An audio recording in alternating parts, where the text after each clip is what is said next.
What is up, guys? It's your boy Jimmy P back again with another Jimmy P's deck text. This is a very special two-part deck text. We're calling it A Tale of Two Katildas, as myself and Izzit Dev have both built different builds for Katilda, which we are going to show you in these next couple of deck tech videos. As you will see, they go down very different routes to get to victory, and we hope that you like what we're going to present to you. So here is my Katilda build. This is like version 5 of it. I've gone through a bunch of changes, taken out enchantments and removal from more humans, because this is a human deck. I wanted something super freaking aggro, so I usually run tribal, like zombies, goblins. I have a humans deck, Sigarda, but this one is ridiculous because of the mana and the way that it can just get your board going out of, like, she's out on 2. It's crazy. Anyways, without further ado, I'm gonna show you my deck. Let's start with the mana base. Alright, so we got 12 forests, 18 plains. Not too much going on as far as like fixing. We, of course, command tower.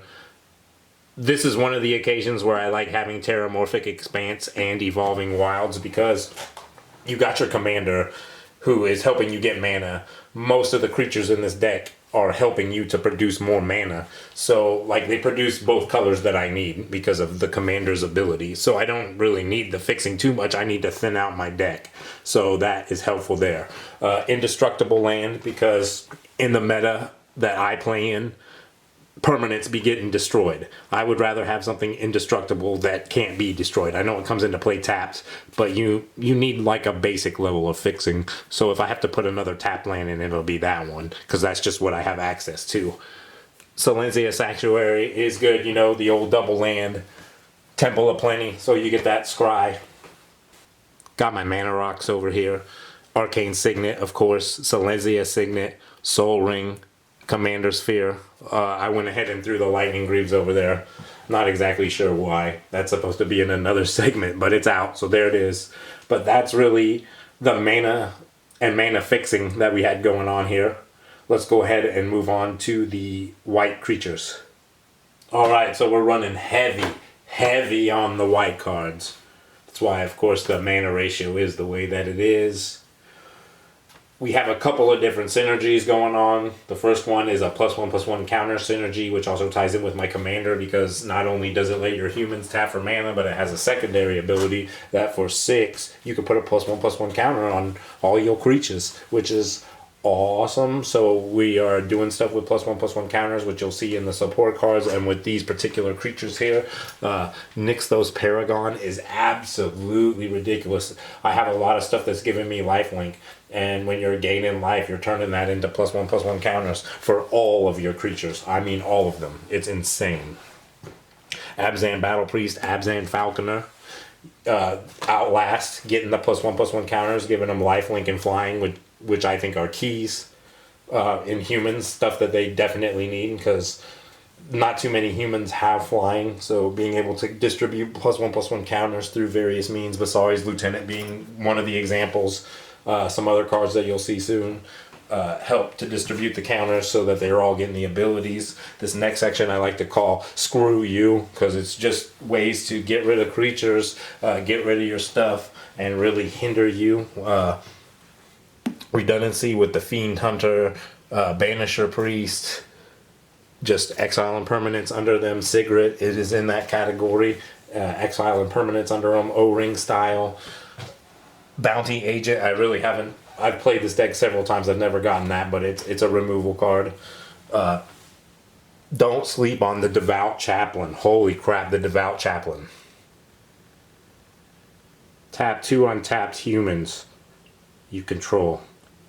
Exile target artifact or enchantment.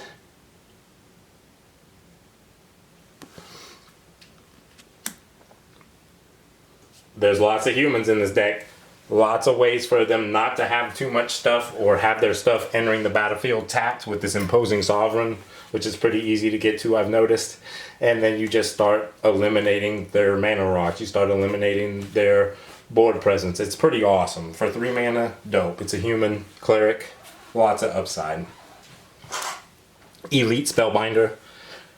I like the card, but I don't know if it's a stay. If I get a better white card that could replace it in that slot, it would have to be a human, of course.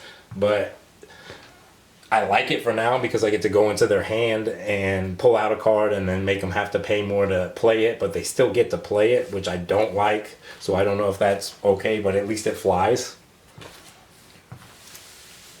Giant Killer, removal, Bard. So I've got some propaganda-like stuff going on. Of course, Zapalta and the Sun Titan Cry. I needed some beef in here. Zapalta is a very hard creature to deal with once it gets onto the battlefield due to it being indestructible. The double strike and trample, insane. Plus it flies. What's going on here? Sun Titan is amazing for any kind of human deck. I have so much creatures that are good that are 3 CMC or less. Sarah's Attendant, broken in pretty much any commander deck. 1 drop, that's a 6/6, like get out of here. Fencing Ace, 2 drop for a double striker that you just start putting +1/+1 counters on, Cry. So then we have a couple of fetching and tutoring stuff, whether I need to go get lands or creatures, or the Recruiter of the Guard that lets you go get a couple of creatures, which is insane. Speaker of the Heavens, I'm gaining a bunch of life, so it's cool to be making 4/4 Flying Angels. Another token thing here is that Hoplite, as you can see here with all of this devotion to white, and this isn't even the end of it, that you're making lots of soldier tokens, and you'll see that that can turn out to be devastating as well. So now we're going to go ahead and move on to the green creatures. So it turns out I don't really have too many green creatures in here, so I went ahead and grabbed the multicolor and the 1 artifact creature in here as well, to show you more of the +1/+1 counters strategy here. Of course, you got the Arcus Alkalite that lets you give all of your creatures Outlast, which is awesome to get those +1/+1 counters on there. Dr. John Seward with that training, and he's making more tokens. So there's tokens with training, making more +1/+1 counters. Is crazy. Sigarden Paladin is insane and is key to winning some games. Because as long as you've put +1/+1 counters on creatures, this thing's getting lifelink and trample, and then you can pay to give your other creatures with +1/+1 counters lifelink and trample. So it gets ridiculous. I've had games where I've had this out and the Nykthos Paragon games get out of control real fast. Safi is a super good cheap way to protect your key pieces when you need to. Maha of Breka, I'm probably not saying that right, but is a freaking ridiculous human who's making creatures when you, it's like a landfall with creatures, plus it's giving your other creatures +1/+1. Insane, pretty cheap. So Quincy Harker helping you get mana and doing other things.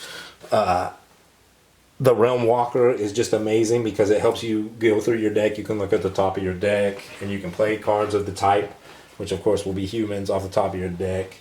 Manwalvi Beast Tracker is dope because I can go and pull out Zapalta, which is usually what the play is when I use that.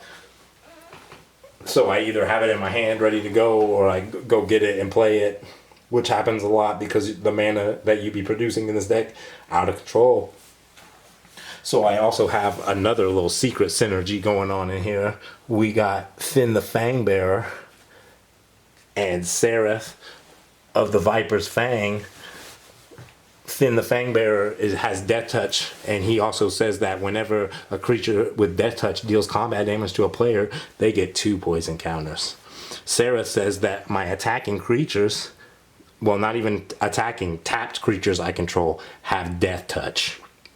So, oh my gosh, it gets into a situation if I can get them both out that they have to block and lose all their creatures or die lethally from like 4 creatures, 5 creatures getting in and giving double poison counters. But, you know, I've got one more Rochambeau in case like I'm not getting through quite enough, which you'll see. Bloodline Pretender is pretty dope. I needed some more humans to fill this out, and I wanted something more to go with my +1/+1 counter strategy, and this is freaking perfect. 3 drop for a 2/2. It has changeling, so it's all types. You choose a creature type as it comes into the battlefield, and anytime you play a human, boom, +1/+1 counter. Synergy continues. Crazy. Alright, so from here, all that we have left is the spells and the utility and everything else that goes into this nasty little deck. Alright, the best of the rest here, and I'm talking all kinds of goodies. I know you can see them. Triumph of the Horde, that's how you just finish games off. You have a bunch of tokens, like 6 or 7. You've already maybe gotten in 1 or 2 times with Finn or another death touch creature, and then you just finish them off. They cry. Inspiring Call, giving your creatures indestructible and drawing a bunch of cards. Cry. Heroic Intervention, Snakeskin Veil. Beast Within, Cultivate. You know what we have to have in here. Our stuff cannot die. Unflinching Courage is awesome because it's cheap, gives them +2/+2, trample and lifelink, and I need that lifelink to be getting some benefits with some of my cards. Nevinral's Disc, of course, because sometimes you just gotta say F the world. Playing a lot of white stuff here, so that's why I had to put some over here. But mana type, because no one expects the white counterspell. Make a stand, making my stuff indestructible and +1/+0. Face Feather shuts shit down. Ooh, that's a nice looking Teferi's Protection, huh? A nice approach to Second Sun, huh? Second win condition right there, your face. I've got Inspiring Call and some other stuff that lets me draw cards, so face. Reduced to Memory. I don't know if people are sleeping on that card or not, but it's so freaking good. 3 to pretty much exile. I think it's a permanent. Yeah, non-land permanent, and they get a 3/2 spirit. Crazy. It's instant. Nope, wrong. It's a sorcery. Still good as heck for 3 mana. Darksteel Mutation, super good. Runed Halo.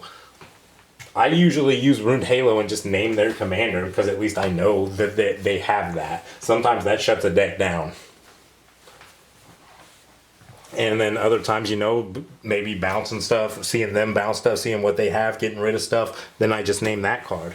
So, very awesome, very flexible. I've never really seen too many people play with it in Commander, but I'm trying to bring it back. Devouring Light is good because it has Convoke and exiles either attacking or blocking. Basari Solidarity is an insanely good card. 2 mana, sorcery, all your creatures get a +1/+1 counter. Synergy, insane. We got Basari over here, very underrated planeswalker, but amazing for the synergy I got going on. Give them +1/+1 counters, making them indestructible. If you can get to it's awesome because then you are making more tokens for every time that you're attacking with creatures. Insane. Swords, of course, their faces. Spirit Heliod is good because it gives your creatures +1/+1, and then if there's any pesky creatures that do manage to get in and you have that out there, you just destroy it with the spear. Celestial Flare is cheap removal that I like. Planar Cleansing because if I'm gonna blow something up, it's got to be Nevi style. We're taking out everything. That amazing Path to Exile foil I have there. Conclave Tribunal is awesome because you can convoke and play that for super cheap. One white mana to do an O-ring. Fantastic. I've won games with Finale of Glory because it's real easy to get to 10 in this deck. So you're making the tokens and you're making the angel, so you get to 10 mana. You need 12 mana, but once you get to 12 mana, it's 10 flying 4/4s, 10 1/1s on the ground. What the frick are they gonna do? So looking at this, you see I'm obviously ready for pretty much any situation here. A very, very potent combo. And there you go. There's my Katilda Dawnhart Prime Commander deck. Freaking brutal. It is so aggro. Gets online so fast. You're doing so much stuff just making your opponents cry because they can't do anything with all the removal protection and stuff that you're playing. Now stay tuned for part 2 of A Tale of Two Katildas when Izzit Dev's Devastating Deck Text Episode 2, Katilda the Dawnhart Prime, premieres later on the channel. Now before I end this video, a lot of times when we make these videos we get the comments about the deck lists and where can we get the deck lists. So I tried to read out all the cards and show them off during the video so you know what to get. But we're actually looking into like putting our like deck lists, like full long discussion videos or lists like that for Patreon, and we're going to try to do that at 500 subscribers. So if you're wanting those, give us a like, a share, subscribe, help us out, get to 500 so that we can start making content like that for Patreon. But otherwise, I hope you guys enjoyed the video. Stay tuned for the next part of A Tale of Two Katildas. We got more deck techs coming out for you in the future too. For Rotted Peach Productions, I'm your boy Jimmy P. Until next time, buy more magic cards.